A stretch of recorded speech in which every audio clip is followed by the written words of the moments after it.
Cardiac டாம்போனேட், அதாவது pericardial கேவிட்டியில் fluid accumulate ஆகுது.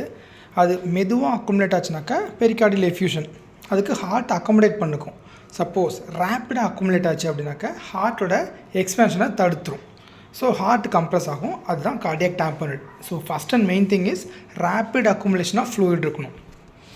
ETL வச்சு பார்த்தோம்னாக்கா நம்ம ஏற்கனவே சொன்ன மாதிரி தான், it is a due to rapidly accumulating pericardial எஃப்யூஷனால் வர்றது தான். It is a clinical diagnosis. நமக்கு தெரியும் பெக்ஸ் ட்ரையட் அப்படின்னு ஒன்று இருக்கும். என்னது, கழுத்தில் எலிவேட்டட் JVP இருக்கும். ஏன்னா எந்த பிளட்டும் உள்ளே போக முடியல, ஹார்ட்டுக்குள்ளே ஹார்ட் கம்ப்ரஸ் ஆகிருக்கு. ஹார்ட்டை சுற்றி ஃப்ளூயிட் நிறைய இருக்கிறதுனால மஃபுல்டு ஹார்ட் சவுண்ட்ஸ் இருக்குது. ஹார்ட்லேருந்து அவுட்புட்டும் வெளியே வரல. So hypotension.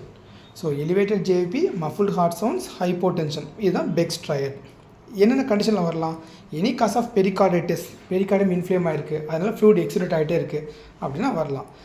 R trauma or rupture of free wall in case of MI, இது எல்லாத்துலேயும் you can get cardiac tamponade. Signs and symptoms என்ன இருக்கும்? பேஷண்ட்டுக்கு டாக்கிப்னியாக இருக்கும், டிஸ்னியாக இருக்கும், ஷாக்கில் இருப்பாங்க. ஏன்னா ஹார்ட் ஃபுல்லாக கம்ப்ரஸ் ஆகிடுச்சு, உள்ளே பிளட்டு போகல, வெளியவும் வரல. ஸோ ஷாக்கில் இருப்பாங்க. பல்சஸ் பேரடாக்ஸஸ் இருப்பாங்க. JVPயில் Y wave will be absent, X descent மட்டும்தான் இருக்கும், Y will be absent. இது ஞாபகமாக எழுதிடணும். அடுத்து இன்வெஸ்டிகேஷன் ECGயில் பார்த்தோம்னாக்கா எலக்ட்ரிக்கல் ஆல்டர்னன்ஸ். இந்த பிக்சரில் பார்த்தீங்கன்னா தெரியும், ஒரு வேவ் பெருசாக இருக்கும், ஒரு வேவ் குட்டியாக இருக்கும். QRS காம்ப்ளெக்ஸ், இது பேர் எலக்ட்ரிக்கல் ஆல்டர்னன்ஸ்.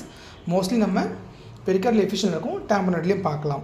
எக்கோ தான் டயக்னோஸ்டிக். கம்ப்ரெஷன் இருக்கும், RA RV எல்லாமே கம்ப்ரஸ்டாக இருக்கும். ட்ரீட்மெண்ட் பார்த்தோம்னாக்கா பெரிகார்டியோ சென்டசிஸ், உள்ள இருக்க ஃப்ளூயிடை வெளியே எடுத்துட வேண்டியதான். பெரிகார்டியோ சென்டசிஸ் எக்கோ கைட் பண்ணி எடுத்துக்கலாம். என்னென்ன பண்ணக்கூடாது? டையூரிட்டிக்ஸ் கொடுக்கக்கூடாது, வாசோடைலேட்டர்ஸ் கொடுக்கக்கூடாது. அவ்வளோ.